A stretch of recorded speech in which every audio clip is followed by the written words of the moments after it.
Hello friends, स्वागत है आपका हमारे यूट्यूब चैनल एजुकेशनल Z01 पे।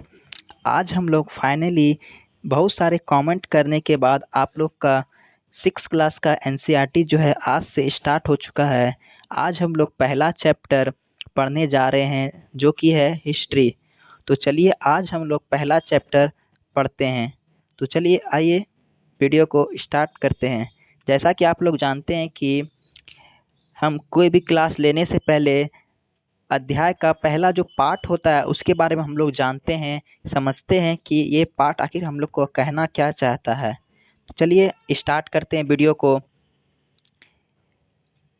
क्या, कब, कहाँ और कैसे, ये 4 वर्ड दिया गया यहाँ पे।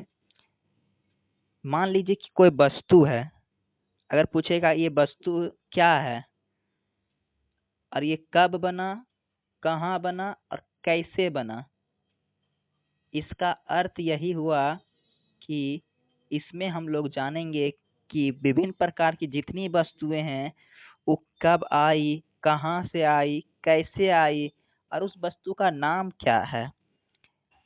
हम लोग की तरह ही एक लड़की जिसका नाम होता है रसीदा, वह अखबार पढ़ती हुई मने मन सोच रही है कि एक कुर्सी जो कि 100 साल पुराना है उसके बारे में सोचती है कि ये इतना पुराना कुर्सी जो है, आखिर इतना पुराना कुर्सी को हम लोग पहचानेंगे कैसे कि ये इतनी पुरानी कुर्सी है। चलिए हम लोग जानें कि आखिर कैसे पहचानेंगे,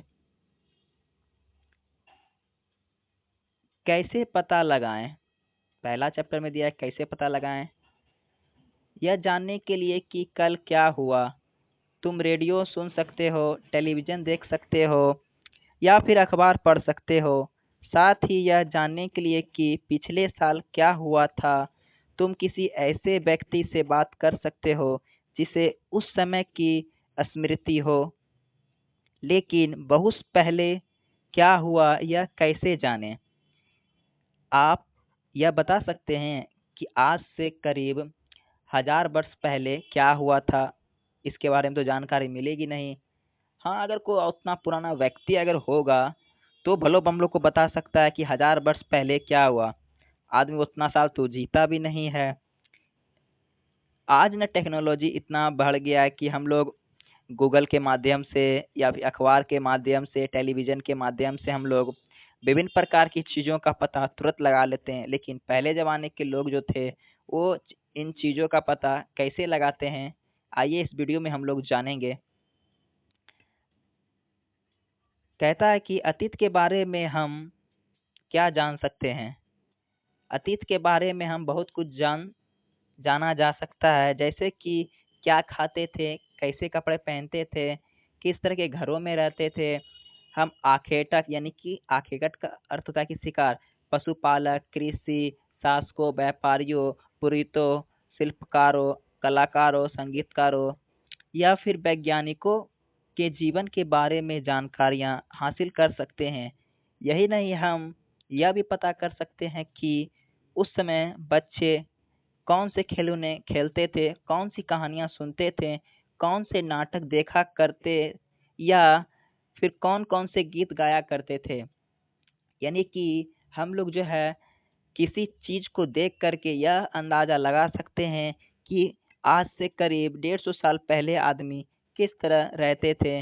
जैसे कि वो क्या खाते थे, कैसे कपड़े पहनते थे, उनका शिकार करने का तरीका क्या है, पशुपालन यानी कृषि वो लोग कैसे करते थे, सास को व्यापार कैसे करते थे, पुरोहित, शिल्पकारों, कलाकार कौन-सा था, कौन-सा गीत गाया जाता था, किस प्रकार का नाटक किया जाता था, किस प्रकार का कहानियाँ सुना जाता था, कौन-सा वहाँ पे गीत गाया जाता था।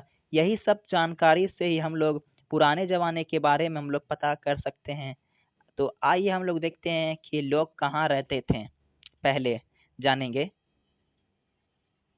बोलता है कि मानचित्र 1 पृष्ठ 2 में नर्मदा नदी का पता लगाइए। कई लाख वर्ष पहले से लोग इन नदी के तट पर रहते थे और यहाँ रहने वाले आरंभिक लोगों में से कुछ कुशल संग्राहक थे जो आसपास के जंगलों की विशाल संपदा से परिचित थे। अपने भोजन के लिए वे जड़ों, फलों, जंगल के अन्य उत्पादनों का यहाँ से संग्रह किया करते थे। वे जानवरों का शिकार भी करते थे। इसका कहने का तात्पर्य यही है कि आज से करीब 150 वर्ष पहले पता लगा ये कि नर्मदा नदी को के बीच पहले वहाँ निवास होता था। वहाँ के लोग क्या खाते थे, कहाँ रहते थे, वह शिकार किस प्रकार करते थे। वहाँ एक प्रकार का कुशल संग्राहक व्यक्ति भी होता था, यानी कि एक प्रकार का समूह बोल लीजिए। वहाँ एक प्रकार का समूह होता था, वही समूह में लोग वहाँ रहते थे। आइए आगे बढ़ते हैं। आगे बोलता है कि अब तुम उत्तर पश्चिम की सुलेमान और किरथर की पहाड़ियों का पता लगाओ। हम लोग मैप में देखेंगे कि सुलेमान और किरथर की पहाड़ी और नर्मदा नदी कहाँ पर है। चलिए पहले इसको पढ़ लेते हैं। इस क्षेत्र में कुछ ऐसे स्थान हैं जहाँ लगभग 8000 वर्ष पूर्व स्त्री पुरुष ने सबसे पहले गेहूं जौ फसलों को उपजाना आरंभ किया था। उन्होंने बकरी, भेड़, गाय, बैल जैसे जानवरों को पालतू बनाना शुरू किया।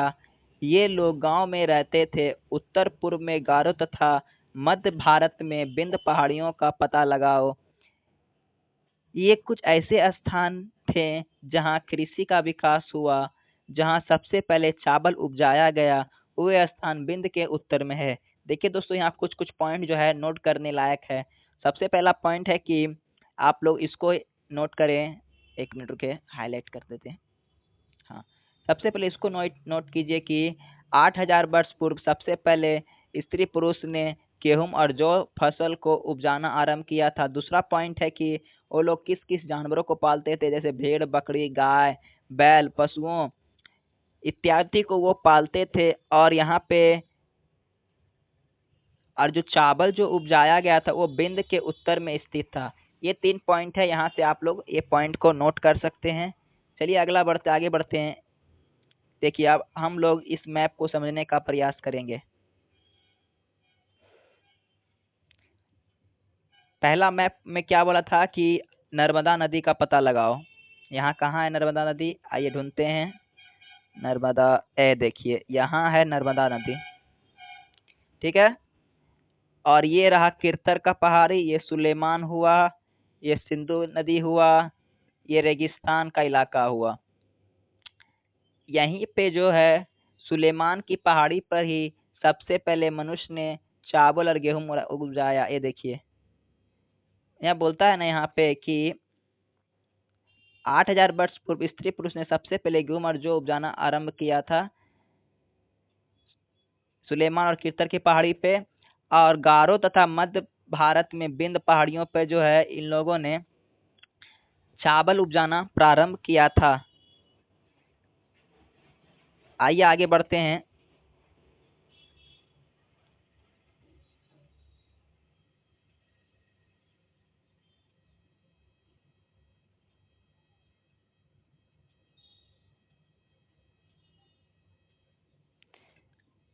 आगे बोलता है कि सिंधु तथा इसकी सहायक नदियों का पता लगाओ। सहायक नदियां उन्हें कहते हैं जो एक बड़ी नदी में मिल जाती है। ये भी पॉइंट दोस्तों नोट करने लायक है कि सहायक नदी उस नदी को कहते हैं जो एक बड़ी नदी में जा करके मिल जाता है। लगभग 4700 वर्ष पूर्व इन्हीं नदियों के किनारे कुछ आरंभिक नगर फले फूले। गंगा व उसकी सहायक नदियों के किनारे तथा समुद्र तटबंधी इलाकों में नगरों का विकास लगभग 2500 वर्ष पूर्व हुआ था। यानी कि सहायक नदी के बारे में एक पॉइंट आप लोग नोट कर सकते हैं। ये पॉइंट भी नोट कर सकते हैं कि लगभग 4700 वर्ष पूर्व इन्हीं नदियों के किनारे कुछ आरंभिक नगर फले फूले थे और सहायक नदियों के किनारे तथा समुद्री तटबंधी इलाकों में नगरों का विकास 2500 वर्ष पूर्व हुआ था। आइए आगे बढ़ते हैं हम लोग।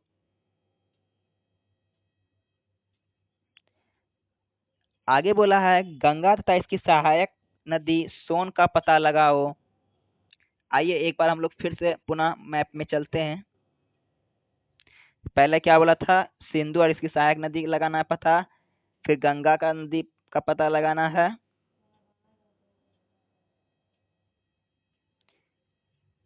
सिंधु नदी, ये रहा, एक मिनट, ये रहा सिंधु नदी। और इसकी सहायक नदी कौन सी हुई सिंधु की? झेलम नदी हो गई, चेनाब नदी हो गई, रावी नदी हो गई, सतलज नदी हो गई। उसके बाद बोला था कि गंगा नदी का पता लगाओ, ये रहा गंगा नदी। ये देखिए, ये रहा गंगा नदी। और इसकी सहायक नदी जो है, ये देखिए, ये गंगा नदी है, ये यमुना से जाता है, चंबल से होकर गुजरती है सोन नदी। यहाँ रहा सोन नदी। ठीक है, इन लोगों का हमने पता लगा लिया। आइए आगे बढ़ देखते हैं।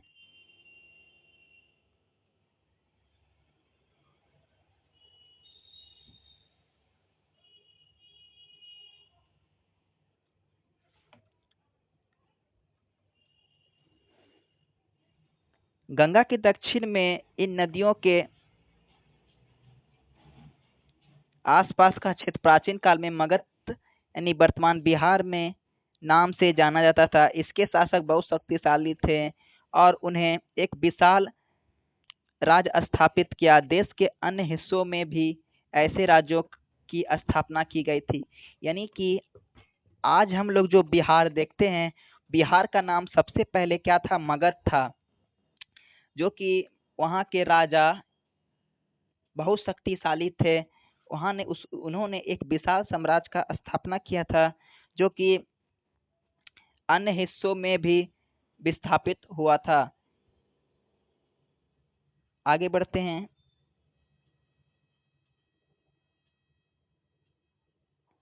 आगे बोला गया है कि लोग सदैव उपमहाद्वीप के एक हिस्से से दूसरे हिस्से तक की यात्रा, कभी कभी हिमालय जैसे ऊंचे पर्वत, पहाड़ियों, रेगिस्तान, नदियां तथा समुद्री के कारण यात्रा जोखिम भरी हो जाती थी।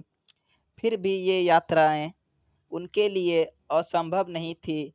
अतः कभी लोग काम की तलाश में, तो कभी प्राकृतिक आपदाओं के कारण एक स्थान से दूसरे स्थान जाया करते थे। कभी कभी सेनाएं दूसरे क्षेत्र पर भी विजय हासिल करने के लिए जाती थी। इसके अतिरिक्त व्यापार कभी काफिले तो कभी जहाजों में अपने साथ मूल्यवान वस्तुएं लेकर एक स्थान से दूसरे स्थान जाते रहते थे। धार्मिक गुरु लोगों को शिक्षा और सलाह देते हुए एक गांव से दूसरे गांव, एक कस्बे से दूसरे कस्बे जाया करते थे। कुछ लोग नए और रोचक स्थानों को खोजने की चाह में उत्सुकता भी करते थे। इन सभी यात्रों में से लोगों ने एक दूसरे का विचार जानने का अवसर प्राप्त किया। कहने का इसका तात्पर्य यही है कि ऊंचा पर्वत, रेगिस्तान, पहाड़ियां, नदियां तथा समुद्री के कारण यात्रा जो है जोखिम भरी हो जाती थी। लेकिन असंभव होने पर भी ये लोग क्या करते थे? अपनी यात्रा एक दूसरे से, अपने गुरु से बात कर करके अपनी यात्रा जो है वो बिता देते थे। कभी कभी जो है एक स्थान से दूसरे स्थान की यात्रा सेनाओं की लड़ाई, यानी कि एक बाय चांस, इससे एक उदाहरण से समझिए कि कहीं पे अगर जंग छिड़ गया है, अगर समुद्र पार करके जाना होता है, तो हम लोग उस जंग को लड़ने के लिए समुद्र से आगे बढ़ते हैं। यानी कि एक रास्ता जोखिम बड़ी उठानी पड़ती है हम लोगों को। यही यहाँ बोला गया है। आइए, यहाँ एक कुछ पॉइंट दिया गया है, इसको आप लोग नोट डाउन कर सकते हैं।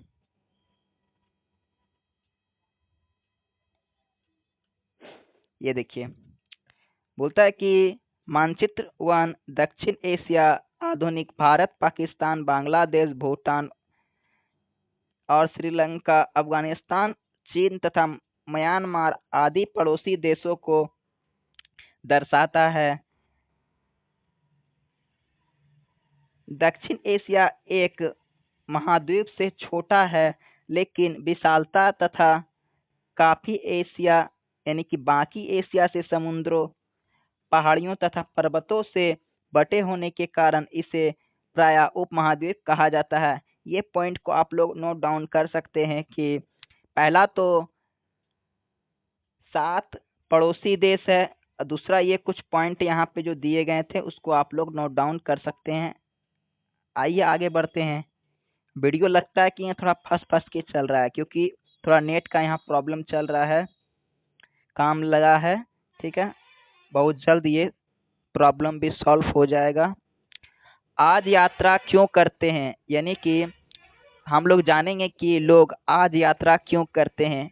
एक बार फिर से मानचित्र वन को देखें। पहाड़ियों, पर्वत, समुद्र इन उपमहाद्वीप की प्राकृतिक सीमा का निर्माण करते हैं। हालांकि लोगों के लिए इन सीमाओं को पार करना आसान नहीं था। जिन्होंने ऐसा चाहा वे ऐसा कर सके। वे पर्वतों की ऊंचाई को छू सके तथा गहरे समुद्रों को पार कर सके। उपमहाद्वीप के बाहर से भी कुछ लोग यहाँ आए और यहाँ बस गए। लोगों ने इस आवागमन ने हमारी सांस्कृतिक परंपराओं को समृद्ध किया। आइए आगे बढ़ते हैं।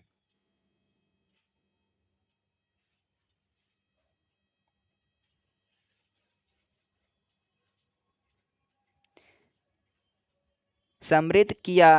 कई सौ वर्ष लोग पत्थर को तराशने, संगीत चरने और यहाँ तक कि भोजन बनाने के लिए नए तरीकों के बारे में एक दूसरे के विचारों को अपनाते थे। यानी कि कहने का इसका यही तात्पर्य है कि लोग जो है पहले एक दूसरे से सीखते थे कि वो संगीत बजा रहा है तो हम भी बजाएंगे, वो गाना गा रहा है तो हम भी गाना गाएंगे, वो खाना किस प्रकार बना रहा है। यानी कि पहले के लोगों में सीखने की ज़्यादा जिज्ञासा थी, और अभी उतना तो है नहीं।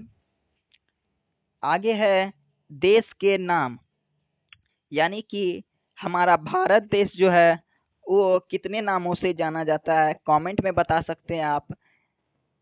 हम उनका नाम नहीं, हम बता देते हैं कि भारत जो है मुख्यतः 6 नामों से जाना जाता है। आप लोग इसका कमेंट में कौन कौन सा 6 नाम है उसका उत्तर आप लोग बता सकते हैं। चलिए बढ़ते हैं कि देश के नाम, यानी कि आपने देश के लिए प्रायः इंडिया, भारत जैसे नामों का प्रयोग करते हैं। इंडिया शब्द की उत्पत्ति इंडस से है, जिसे संस्कृत में सिंधु कहा जाता है। अपने एटलस में ईरान यूनानी का पता लगा, यानी कि ईरान और यूनान का पता लगाइए। लगभग 2500 वर्ष पूर्व उत्तर पश्चिम की ओर से आने वाले ईरानियों और यूनानियों ने सिंधु को हिंदोस अथवा इंदोस और इस नदी के पूर्व में स्थित भूमि को इंडिया कहा। भारत का प्रयोग उत्तर पश्चिम में रहने वाले लोगों के एक समूह के लिए किया जाता था।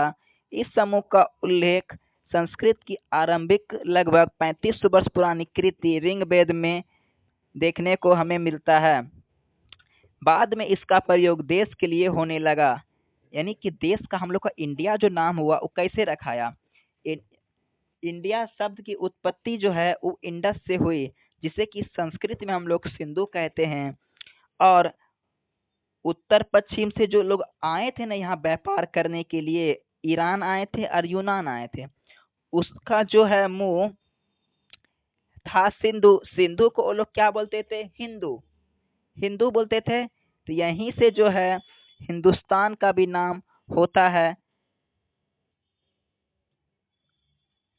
यानी कि सी को जो है ना वो ही बोलते थे, यानी कि स का उच्चारण वो नहीं कर पाते थे, इसीलिए उन्होंने सिंधु को हिंदू यानी हिंदू कहते कहते हिंदुस्तान नाम रखा गया। यहीं से हम लोग को इंडिया की भी उत्पत्ति हुई है। चलिए आगे बढ़ते हैं।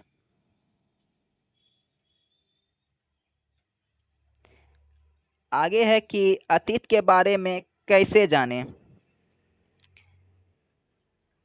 अतीत की जानकारी हम कई तरह के प्राप्त कर सकते हैं। इससे एक तरीका अतीत में लिखी गई पुस्तकों को ढूंढना, पढ़ना। ये पुस्तकें हाथ से लिखी होने के कारण पांडुलिपि कही जाती थी। अंग्रेजों में पांडुलिपि के लिए प्रयुक्त होने वाले मैन्युस्क्रिप्ट शब्द लैटिन शब्द मेनु, जिसका अर्थ हाथ है, से निकला है। ये पांडुलिपियां प्राय ताड़ पत्रों अथवा हिमालय क्षेत्र में उगने वाले भुर्ज नामक पेड़ की छाल से विशेष तरीके से तैयार भोजपत्र पर लिखा जाता था। पांडुलिपियां कैसे बनती थी? एक पांडुलिपि लगभग 1000 वर्ष पहले लिखी गई थी।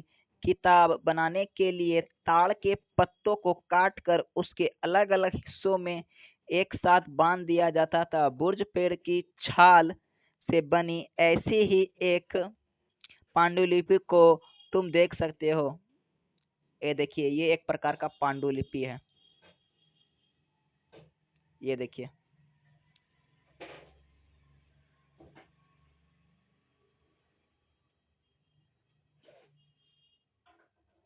ये एक प्रकार का पांडुलिपि है। यानी कि पांडुलिपि जो है वो कैसे बनता था? हिमालय जो है, हिमालय में एक पेड़ जो उगता था, ठीक है, उस पेड़ का नाम देखिए इस बुक में है। उस पेड़ जो भुर्ज नामक पेड़ की छाल से, उस पेड़ का क्या नाम था? भुर्ज। भुर्ज नामक पेड़ की छाल से विशेष तरीकों से काट कर एक भोजपत्र जो है तैयार किया जाता था। वही भोजपत्र जो है एक पन्ना के रूप में होता था। वही पन्ने पे जो है कुछ कुछ चीजें लिखी जाती थी।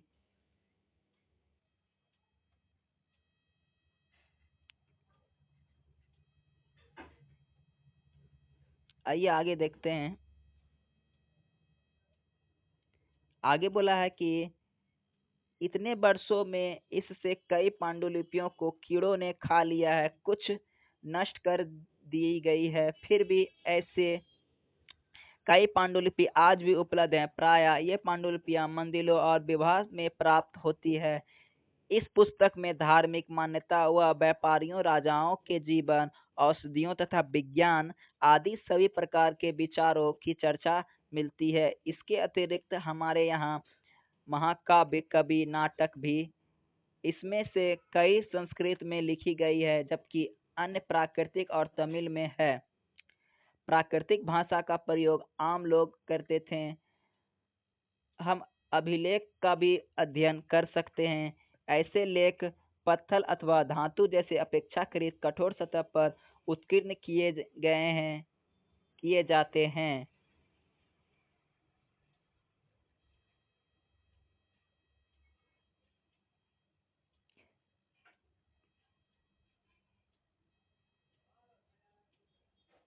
कभी कभी शासक अथवा अन्य लोग अपने आदेशों को इस तरह उत्कीर्ण करते थे ताकि उन्हें देख सके कि देख सके, पढ़ सके तथा उनका पालन कर सके। कुछ अन्य प्रकार अभिलेख में भी मिलते हैं, जिसमें राजाओं तथा रानियों सहित अन्य स्त्री पुरुष ने भी अपने जीविका के कार्यों को विवरण उत्कीर्ण करवाए। उदाहरण के लिए शासक लड़ाइयों, अर्जित विजयों का अभिलेख चोखा रखा गया है, लेखा चोखा रखा गया है।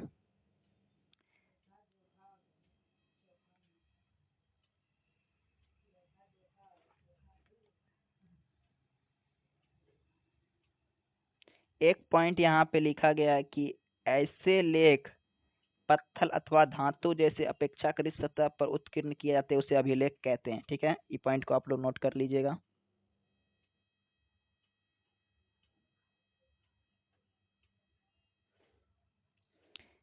लगभग 2500 वर्ष पुराना यह अभिलेख अफगानिस्तान कंधार से प्राप्त हुआ है। यह अभिलेख अशोक नामक शासक के आदेश पर उत्कीर्ण करवाया गया था। इस शासक के विषय में तुम अध्याय 8 में पढ़ोगे।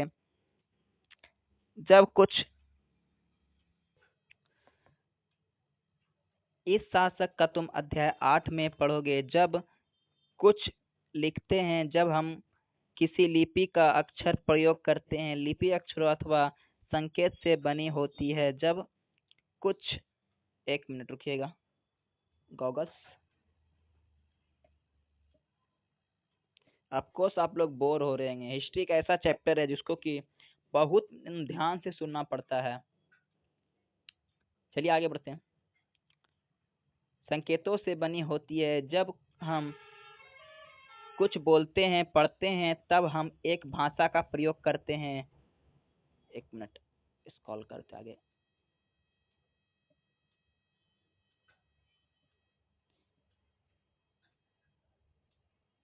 एक भाषा का प्रयोग करते हैं। यह अभिलेख इस क्षेत्र में प्रयुक्त होने वाली यूनानी तथा अरामाइक नामक दो विभिन्न लिपियों तथा भाषाओं में लिखी गई है। क्या तुम बता सकते हो कि कठोर सतह पर लेख लिखने वालों के क्या लाभ थे? ऐसे करने में क्या कठिनाई आती है? देखिए एक मिनट। इसके अतिरिक्त अन्य कई भाषाएं अतीत में बनी और प्रयोग में लाई जाती है। ऐसी वस्तुओं का अध्ययन करने वाला व्यक्ति पुरातत्वविद कहलाता है। पुरातत्वविद पत्थर और ईंट से बनी इमारतों के अवशेषों, चित्रों तथा मूर्तियों का अध्ययन करते हैं। वे औजारों, हथियारों, बर्तनों,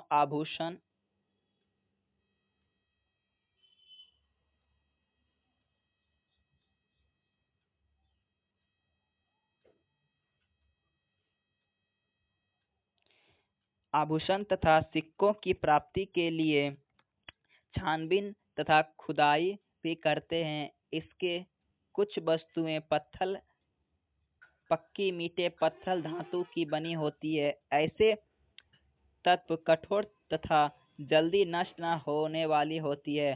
पुरातत्वविद जानवरों, चिड़ियों तथा मछलियों की हड्डियों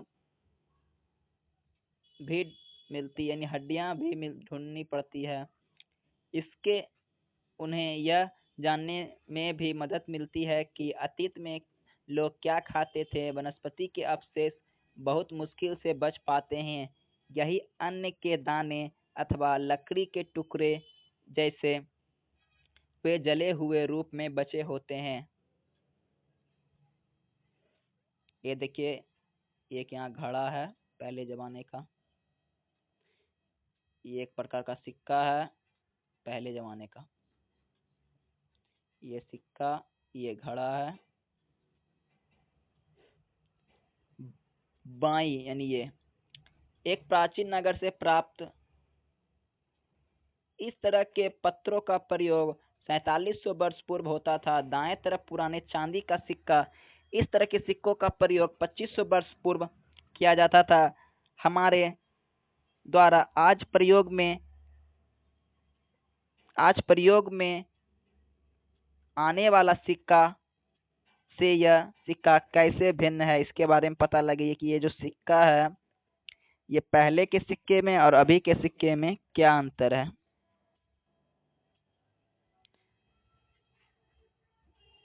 बस थोड़ा सा ही बचा है, उसके बाद खत्म। पेट दर्द दे रहा है यार, फिर भी पढ़ाना पड़ता है। एक मिनट रुकिए। आगे है कि क्या पुरातत्वविदों को बंधुआ कपड़ों के अवशेष मिले होंगे। कहता कि पांडुलिपियां, अभिलेख तथा पुरातत्व से ज्ञात जानकारी के लिए इतिहासकार प्रायः स्रोत शब्द का प्रयोग करते हैं। इतिहासकार उन्हें कहते हैं जो अतीत का अध्ययन करते हैं।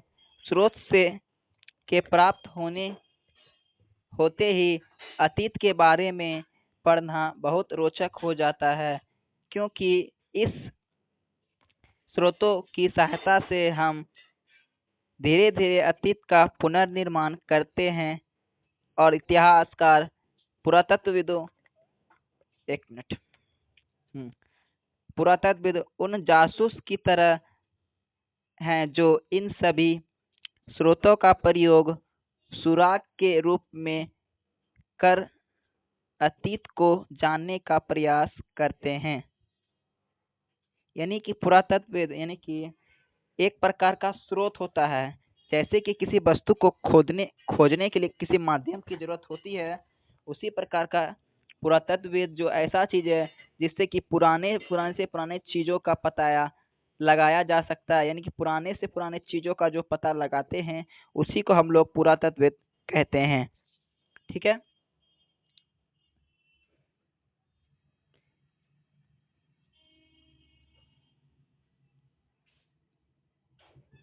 अतीत एक या अनेक।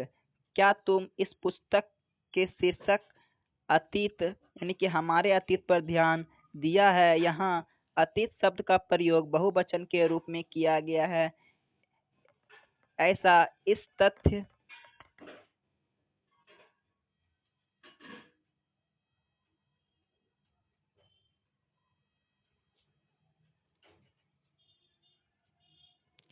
की ओर से ध्यान इस तथ्य की ओर से ध्यान दिलाने के लिए किया गया है कि अलग अलग समूह के लोगों के लिए इस अतीत के अलग अलग मायने थे। उदाहरण के लिए पशुपालकों अथवा कृषकों व जीवन व कृषक।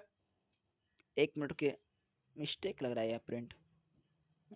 उदाहरण के लिए पशुपालकों अथवा कृषकों का जीवन राजाओं रानियों के जीवन से तथा व्यापारियों का जीवन शिल्पकारों के जीवन से बहुत भिन्न था। जैसा कि हम आज भी देखते हैं, उस समय भी देश के अलग अलग हिस्सों में लोग अलग अलग व्यवहारों और रीति रिवाजों का पालन करते हैं। उदाहरण के लिए आज अंडमान द्वीप समूह के अधिकांश लोग अपने भोजन मछलियां पकड़कर, शिकार कर कर तथा फल फूल के संग्रह द्वारा प्राप्त करते हैं। इसके विपरीत शहरों में रहने वाले लोग खाद्य आपूर्ति के लिए अन्य व्यक्तियों पर निर्भर करते हैं। इस तरह के वेद अतीत में भी विद्वान थे।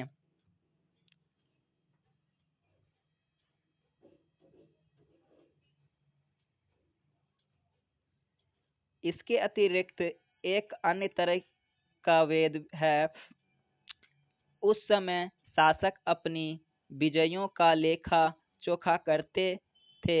यही कारण है कि हम उन शासकों तथा उनके द्वारा लड़ी जाने वाली लड़ाइयों के बारे में काफी कुछ जानते हैं। जबकि शिकारी, मछुआरा, संग्राहक, कृषक अथवा पशुपालक जैसे आदमी प्राय अपने कार्यों का लेखा जोखा करते थे।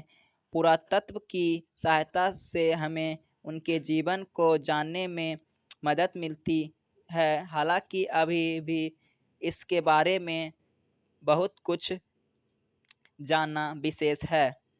यानी कि यहाँ बोलता है कि अतीत के बारे में तो हम लोगों को अभी भी जानना बहुत कुछ जरूरी है। इसमें थोड़ा थोड़ा बहुत दिया गया है, उतना विशेष डिटेल तो दिया गया नहीं है। तो क्या बताएं, अगला चैप्टर में इसका विशेष पूरा दिया गया, वहां पे आप लोगों को हम पूरा बारीकी से बताएंगे। ठीक है। आगे बोलता है कि तिथियों का मतलब। अगर कोई तुमसे पूछे तिथि के विषय में तो तुम शायद उस दिन की तह, तारीख, माह, वर्ष जैसे 2000 या इसी तरह का कोई और वर्ष बताओगी। वर्ष की यह गणना ईसा मसीह धर्म प्रवर्तक ईसा मसीह के जन्म की तिथि से की जाती थी। अतः 2000 वर्ष कहने का तात्पर्य ईसा मसीह के जन्म 2 वर्ष के बाद से है। ईसा मसीह के जन्म के पूर्व की सभी तिथियां ईसा से पहले के रूप में जानी जाती थी। इस पुस्तक में 2000 को अपना आरंभिक बिंदु मानते हुए वर्तमान से पूर्व की तिथियों का उल्लेखन करेंगे।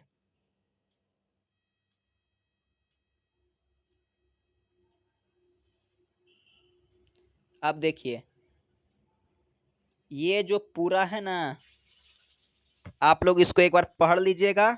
हम इसके बारे में बता देते हैं कैसे क्या होता है। देखिए, हम लोग जैसे कि कोई शब्द लिखे, लिखे 1900, पेन चल नहीं रहा है, ऐसे ही बताते ठीक ना। जैसे कि हमने कोई शब्द लिखा कि 1920 लिखा, तो 1920 हम लोग लिखते हैं 1920 ईस्वी, यानी को ईस्वी को हम लोग एडी लिखते हैं, और 1900 से की लिखेंगे हम लोग 500 ईस्वी पूर्व, यानी कि 500 ईस्वी पूर्व की जगह हम लोग इंग्लिश में लिख सकते हैं ई, एक मिनट, हाँ 500 ईस्वी पूर्व, यानी कि हम लोग इंग्लिश में बीसी का प्रयोग कर सकते हैं। और बीसी का जो फुल फॉर्म होता है वो होता है बिफोर क्राइस्ट, ठीक है। और एसी का फुल फॉर्म होता है एनोडोनमी, ठीक है। यहाँ दो ही शब्द दिया गया है और कुछ नहीं दिया गया है। कभी कभी क्या होता है कि हम लोग एडी की जगह सीई तथा बीसी की जगह बीसीई का प्रयोग हम लोग करते हैं, ठीक है। ये देखिए दोस्तों, चैप्टर तो ये खत्म हो गया है। ये चैप्टर का कुछ सारांश आप लोग पढ़ लीजिएगा, इतना इम्पोर्टेंट है नहीं इसलिए मैंने इसको पढ़ाया नहीं।